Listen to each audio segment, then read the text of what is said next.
My co-anchor Andy Banker picks up our coverage. He is live in Valley Park. Andy, a lot of change just in the last 24 hours. Just in the last 2 or 3, Melanie. Well, the last time I talked to you during this newscast, I was on the other side of that water. This is Vance Road back here. That was about another quarter-mile pass in front of the St. Louis County Police Department's West County Precinct. You saw that was surrounded by water. Look at this car trying to come through right now. Oh man, I don't know if they're gonna make it. We did not bring our car back through. We had to go through backyards and hop fences just to get on this side of the water. It's deeper back on the other side. Is that car going to make it? Look, the water is up past the doors and over the front bumper. All right, it looks like they're going to be okay. Now, if you can go down the street, I'm with photographer Wade Smith now, down the street where you see the people standing on dry land, they are essentially cut off. They are surrounded by water. The fire department has stationed a fire truck and an ambulance on the other side of this wet spot on Vance Road. They have to. There's no way in and out for people there by car. The only way is by boat, because you don't want to walk through that stuff anymore, or hopping the fences like we did. Now, similar situations across the St. Louis area, up and down the Merrimack. News 11's Rocky Madden continues our coverage from there tonight. Officials tell me about here in Eureka, Missouri. Rocky Madden, News 11. Rocky, thank you. And the flood concern just keeps spreading up and down the Merrimack River tonight. There's a call for volunteer sandbaggers down in Arnold. News 11's Dan Gray continues our coverage from there. All right, Dan Gray and Arnold, thank you. We're going to wrap it up here in Valley Park for now. Road closed, Vance Road. If you took Sulphur Springs down to here, this is as far as you can go, except for the big guys. There goes an MSD truck. A couple of people living on the other side of the water. They're blocked in. One woman asked me, can you put out a plea for a water pump that they can set behind their sandbag wall to shoot back water over the top of it that's seeping underneath? If anyone can help out with some kind of equipment like that, it's needed on the other side, you could bring it here and they'll find a way to get it down there. Reporting live in Valley Park, Andy Banker, News 11. Keep it here, our coverage continues. We have team coverage tonight. Let's go now to my co-anchor Andy Banker. He is in South St. Louis. Andy? Hi, Melanie. Residents are calling this a peace vigil tonight, and they're starting right now. They're gathering out here near the shooting scene. They're also gathering at the front of this thing, more than a mile away from here. The plan is to stretch a blue ribbon through the whole neighborhood along that entire 1 mile route and shine flashlights through it so it glows blue in support of police, and most especially in support of this wounded St. Louis police sergeant.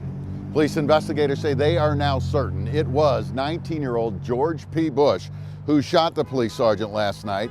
Sources confirm Bush is now under investigation in a recent violent crime spree in St. Louis and St. Louis County. More on that in a few minutes from News 11's Betsy Bruce. Police say Bush pulled up alongside the sergeant's vehicle here on Hampton near Pernod around 7:30 last night and shot him twice in the face. After an intense 5-hour manhunt, police tracked down Bush on Smiley near 44 and Arsenal. Police say he again opened fire on officers. Police returned fire and killed him. Residents responded with intense prayer through the night for the wounded sergeant and are right now starting to stretch out that blue ribbon from the Wounded Sergeant's Church, St. Gabriel's, out here to the shooting scene. There will be a moment of silence and then they will sing. We're going to sing Let There Be Peace on Earth. And during our minute of silence, we're asking that everyone hold their flashlight up on the blue ribbon that will be along the entire route so that we have a glow of blue here in our neighborhood. And let's go up now to Bommarito Automotive Sky Fox, which I believe is over the beginning of this event, where people are starting to fan out and stretch that blue ribbon. They are about a mile from me, and they plan to stretch it out with people holding it every few feet so it doesn't touch the ground. News 11's Jeff Bernthal is live at the beginning of this event. Let's go to Jeff. Hey, Jeff. It's Jeff Bernthal, News 11. Jeff, thank you. We're also learning a lot more about the suspect tonight, George P. Bush, and the one-man violent crime wave police now suspect he's been on for the last 3 weeks or so. Here's News 11's Betsy Bruce. The young man's name was News 11's Betsy Bruce there. I want to give you an update on the progress here right now. More than 100 people, I'd say, have started fanning out from the end of this thing. You saw Jeff Bernthal at the beginning of this peace vigil. They're coming from that way more than a mile away. People are going the other direction from where we are, the shooting scene, and soon they will meet and join hands along that blue ribbon. Now, police officers in 4 different cities have been shot in the line of duty, all in just a span of a few hours yesterday. Around 10:30 last night, an officer was shot in Gladstone, Missouri, a Kansas City suburb. Police say it happened during a traffic stop along Highway 169. The officer there expected to survive. The suspect was shot and killed in the altercation. And in Texas, San Antonio police detective Benjamin Marconi was killed outside police headquarters in what appears to have been an ambush there. The suspect was taken into custody today. Then in Florida, yet another shooting. The officer there hospitalized, the suspect in custody. Let's go back up live now to Bomarito Automotive Skyfox. I believe you can see the crowd stretching through the intersection of Nottingham and Hampton. That's better than halfway here.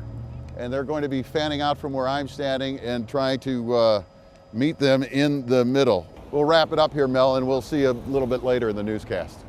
My co-anchor, Andy Banker, is live near the scene of the shooting with more on a peace vigil there tonight. Andy? Yeah, Melanie, and they have made the connection. Look at this blue ribbon stretching for more than a mile from where I am all the way to St. Gabriel's Church, which is the church where the wounded sergeant attends. His family's got to be blown away by this. Hundreds of people have turned out in what is a pretty chilly night. Thank you.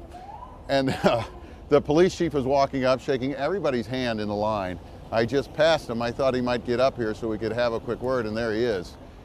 If we have a minute, I'll talk to Chief Sam Dotson. Let's set it back up to Bomarito Automotive Skyfox.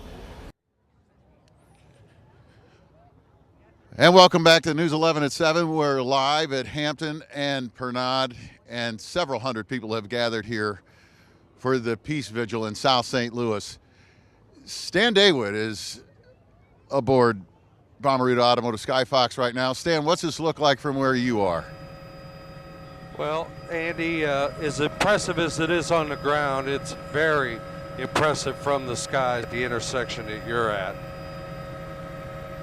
They stretched that entire mile with that blue ribbon, everyone grabbing a piece of it in support of this police sergeant and in support of police in general, and really just a call for an end to gun violence in all parts of St. Louis, not just South St. Louis, but the county, North County, Ferguson, South St. Louis, everywhere in our region. This has been a scourge, and not just here, but across the country. They're getting set to have the moment of silence, and then they will sing, and we'll send it back to you, Melanie. Again, we'll have full coverage on Fox 2 News at 9, 10, and 11.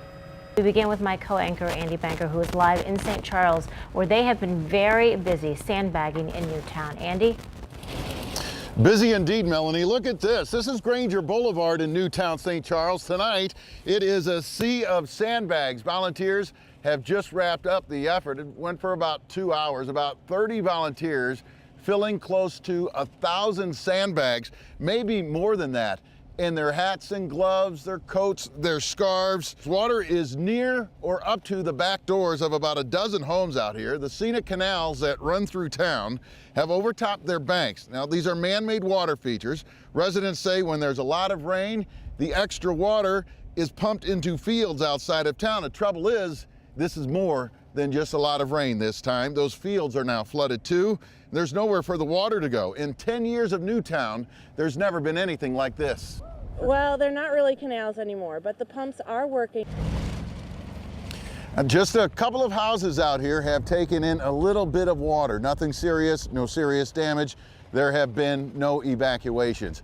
Up the road from here in Lincoln County, another flood fight. People there hoping and fighting to hold back the floodwaters in the town of Old Monroe. Highway 79 at the Lincoln-St. Charles County line has now been closed. The police chief says homes in Old Monroe are taking on water tonight. Kroger River that's starting to back up higher homes. The police chief says this is the worst flooding has been in the town of Old Monroe in at least 8 years. So far, no evacuations there tonight. We're also staying on top of road conditions for you tonight. My colleague, News 11's Chandrea Thomas, has been working with MoDOT, and she's been getting updates from them throughout the night. She joins us now live to continue our team flood watch coverage. Chandrea. All right, thanks, Andy. Well, Chandrea, thank you. At least the rain has stopped, but our river levels have yet to stop rising. Let's check in with Chief Meteorologist John Fuller in the Weather Center for the latest on those river levels. Hey, John. Hey, Andy. 6 to 10. Cold air on the way. Andy? Yeah, John, we can confirm for you that cold air on the way. It's here in Newtown, St. Charles. It's really windy and sort of biting cold right now. The rain has stopped, but that cold air now pounding the residents. A good thing they got the sandbags done. A little later in the newscast, why one man says he wishes this would have been snow. When you look at the roadways out here in St. Charles County, maybe you'll understand why. But for now, reporting live in Newtown, St. Charles, Andy Banker, News 11. Mel, let's go back to you. All right, No one's sure how high the water is going to go because the water has never been that high here before, never had a crest like that. So the evacuations and the sandbagging are going to continue here through the night. The head of the Emergency Operations Center here says 300 to 400 homes and businesses have already been evacuated. Hundreds more, like Reed Insurance, are in the process. Brad Reed was actually storing items in his building for an accountant who evacuated his business Sunday. So they're moving it all again. John Davis is helping. He evacuated his house Sunday. It's underwater now.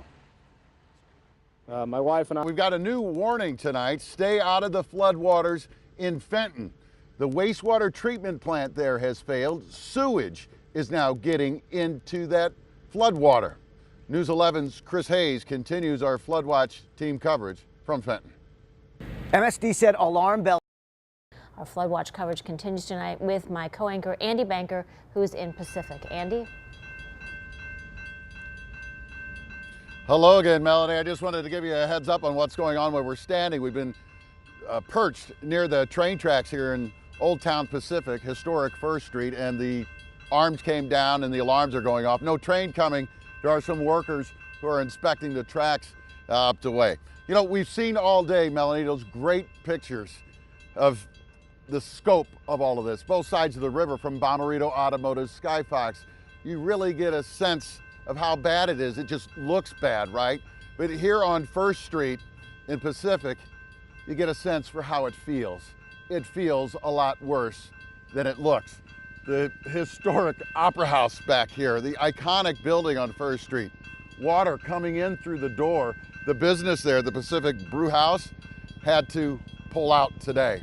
The head of emergency operations here gave us a little walking tour earlier. Pretty quickly, I mean, we stood there probably hour. No, look at this. Oh my goodness. Yeah, they're trying to get their belongings out. We'll wrap it up here now, Melanie. Reporting live in Pacific, Andy Banker, News 11. I can only imagine how helpless these folks feel tonight. Thank you, Andy.